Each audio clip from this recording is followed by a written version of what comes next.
আমরা আছি রিনচেং ঘিসিং হোমস্টে, দাওয়াইপানি, ভুটিয়া বস্তি।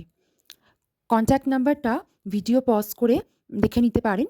ভিডিওতে কন্ট্যাক্ট নাম্বারটা হোর্ডিং সমেত দেওয়া আছে।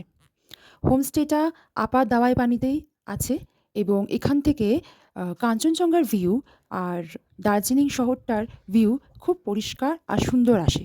এদের ব্যালকনি থেকে ভীষণ ভালো ভিউ পাওয়া যায়, কেন কি এদের হোমস্টেটা অনেকটা উঁচুতে এবং সামনে কোনো বিল্ডিং বা অবস্টাকল নেই। স্পেশালি দুটো রুম খুব ভালো, যারা দুটো কাপল বা দুটো ফ্যামিলি আসবেন, গ্রুপে আসবেন। পাইন চির 1 আর চির পাইন 2 এই রুম দুটো আমরা নিয়েছি। এই দুটো ব্যালকনি সমেত বেশ ভালো ভিউ পাওয়া যায়, তবে সবকটা রুম থেকেই ভালো ভিউ পাওয়া যায়। দাওয়াইপানি ছোট্ট একটি গ্রাম, তো এখানে মোটামুটি সব হোমস্টে থেকেই ভিউ খুব সুন্দর পাওয়া যায়। এদের আরেকটা হোমস্টে আছে, সেটা আরেকটু উঁচুতে। সেটা বুকিং কমপ্লিট হওয়ার জন্য আমরা পাইনি রুম। ওটাও কিন্তু ভীষণ ভালো পজিশনে। ওইটা হচ্ছে কবিতা হোমস্টে।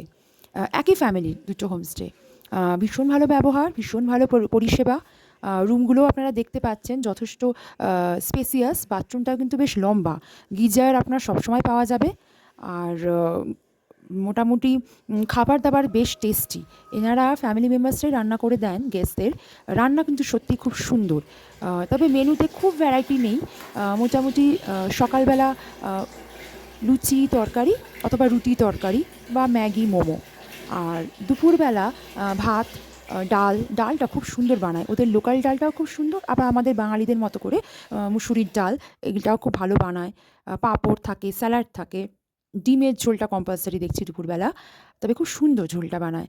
আর সবজির ভ্যারাইটি মোটামুটি রোজই আলাদা আমরা পাচ্ছি। আমরা ২ দিন এখানে স্টে করেছি, তো সবজির ভ্যারাইটি বেশ ভালোই পাওয়া গেছে। আচার আর এখানে আপনার মিল সিস্টেম, মানে যতটা আপনার লাগবে তার মোটামুটি যতবার চাইবেন সেখানে সাফিসিয়েন্টলি তারা দেয়। তো মোটামুটি সাফিসিয়েন্টলি বেশ ভালোই দেয়, আর একদম গরম গরম রেডি করে দেয়।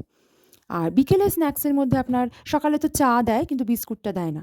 আর বিকেলে আপনার চা, ভেজ পাকোড়া অথবা চিকেন বা ভেজ মোমো, সেটা ওরা জিজ্ঞেস করে নেয়, যেটা চান সেটাই পেয়ে যাবেন। আর রাতের ডিনারের ক্ষেত্রে ওই চিকেন কারি, একটা সবজি বা ভাজা আর রুটি। আর ভাত থাকলে ভাতের ক্ষেত্রে সেম অ্যাজ ইট ইজ, আলু চোখা, সবজি, ডাল, চিকেন কারি।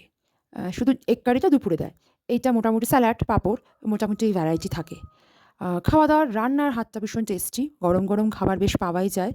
আর এই ঠান্ডায় বেশ মজাই হয়। টেম্পারেচার বলব এখানে এই বছর, এই ২৫ সালে প্রচণ্ড ভালোই টেম্পারেচার। এখানকার লোকেরাই বলছে গরম সেভাবে পড়েইনি। আর তবে টেম্পারেচার মোটামুটি ওই রাতের দিকে ১২ থেকে ১৪-১৫ থাকছে, আর দিনের বেলা ২৪-২৫ থাকছে। বেশ কমফোর্টেবল। অসহ্য শীতও না কিন্তু গরমও না, সুন্দর একটা আমেজ। গরমের পোশাক ভালোই লাগছে। খুব সুন্দর। এই হোমস্টেটা আমি রেকমেন্ড করব, আপনারা অবশ্যই আসবেন। এদের পরিষেবা ব্যবহার খুবই সুন্দর। এখানে থাকা খাওয়া মাথাপিছু ১৩০০ টাকা। মোটামুটি এই রেঞ্জেরই হোমস্টে এখানে পাওয়া যায়। ১৩০০ থেকে ১৫০০ টাকার মধ্যে থাকা খাওয়া পুরোটাই এখানকার সবকটা হোমস্টে মোটামুটি পাওয়া যাবে।